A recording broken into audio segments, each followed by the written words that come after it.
Di Papua, suara rakyat tidak selalu dicoblos satu persatu. Ada yang dikumpulkan lewat noken, lewat musyawarah, lewat kepala suku. Tapi hari ini Jakarta bicara soal sistem pemilu baru, blok paralel. Pertanyaannya sederhana tapi sensitif. Apakah sistem pemilu nasional bisa bertemu dengan demokrasi khas Papua? Atau justru Papua kembali dipaksa menyesuaikan diri dengan sistem yang tidak lahir dari tanahnya sendiri? Video ini bukan soal benar atau salah. Ini soal mencari titik temu antara demokrasi modern dan demokrasi adat.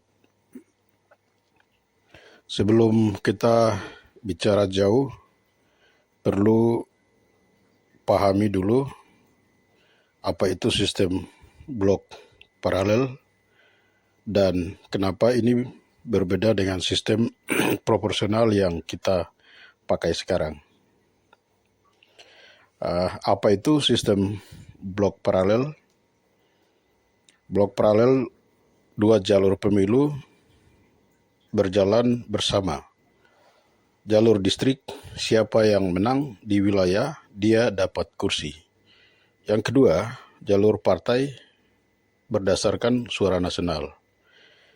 Tidak saling mengoreksi seperti mix member proporsional. Kata kuncinya dalam sistem ini, keadilan wilayah lebih diperhatikan, tapi keadilan suara belum tentu seimbang. Papua dan sistem noken, demokrasi yang tidak individual. Ini masuk ke konteks Papua, berbasis sistem noken, berbasis komunitas, keputusan kolektif, legitimasi adat. Dia akui MK tapi selalu diperdebatkan. Di Papua, demokrasi tidak selalu soal satu orang satu suara, tapi soal satu komunitas, satu keputusan. Titik benturan blok paralel versus noken, analisa kritisnya, blok paralel menekan distrik jelas, kandidat personal. Yang kedua, noken menekankan kesepakatan bersama representasi adat. Sebagai bentuk reflektif, jika distrik dimenangkan oleh individu, selalu siapa yang bertanggung jawab pada keputusan adat. Peluang justru Papua bisa menjadi model.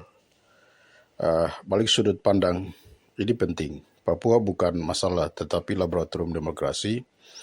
Blok paralel bisa mengakomodasi distrik adat, memperkuat representasi lokal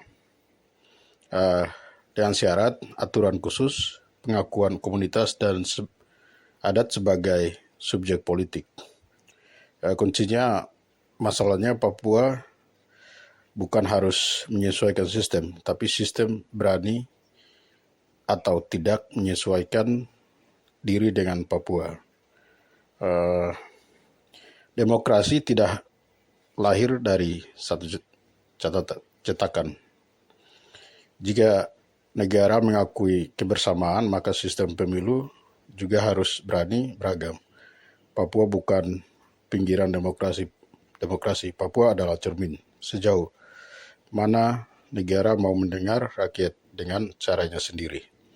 Kalau menurut Anda, apakah sistem pemilu nasional harus seragam atau justru kontekstual?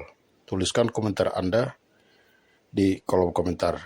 Sekian dan terima kasih.